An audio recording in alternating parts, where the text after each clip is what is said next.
Na hata baadhi ya makanisa yetu nayo yameanza kuwa yanachukua misimamo ya kisiasa, misimamo binafsi yao ya kisiasa, na kutuamrisha waumini tufate misimamo ya hao.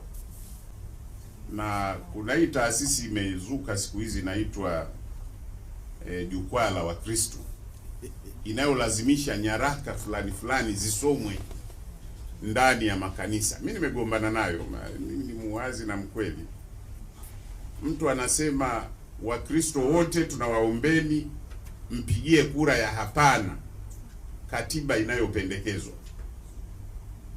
Sasa unajiuliza, ikiwa tutakuwa sisi Wakristo wa Tanzania tunapokea misimamo ya kisiasa kutoka kwa maaskofu wetu, basi tujiondoe kwenye vyama, tuwe tunasubiri tu wakubwa watatuambia nini, ndio tuwe tunasema hili ndio tunakwenda kulifanya.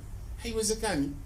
Leo wamefika hapo, kesho watakwambia Mkristo yoyote asijiunge na chama fulani. Yanahusu nini Biblia uokovu? Mambo ya ajabu ya namna hii. Kwa hiyo mimi nakubali mama hili, tunahitaji kujipanga vizuri bila woga. Kuna woga tu ukisikia mtu anajiita askofu, na siku hizi tunao wengi hata walanguzi wanajiita askofu. Huyu ndani ya Gwajima amekutwa na accounts na bilioni 260. Where do they get this money? Bilioni 260. Yes. Ana helikopta 2 zimepaki tu pale kanisani, hata hatujui anataka kufanya nini.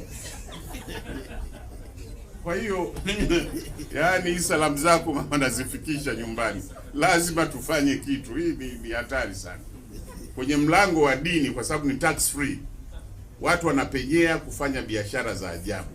Wengine wameshikwa Brazil na madawa ya kulevya. Brazil tuna wachungaji wamekamatwa, wanasubiri kuhukumiwa, na walikwenda kule wakisema wanakwenda kwenye semina ya kichungaji. Hiyo mheshimiwa, hata hapa ni tax free, lakini serikali ina regulate. We have to. Yeah. I agree with you entirely. Hatuwezi kuachia hii hali, si ndio nakwambia inatisha. We don't know what they are doing.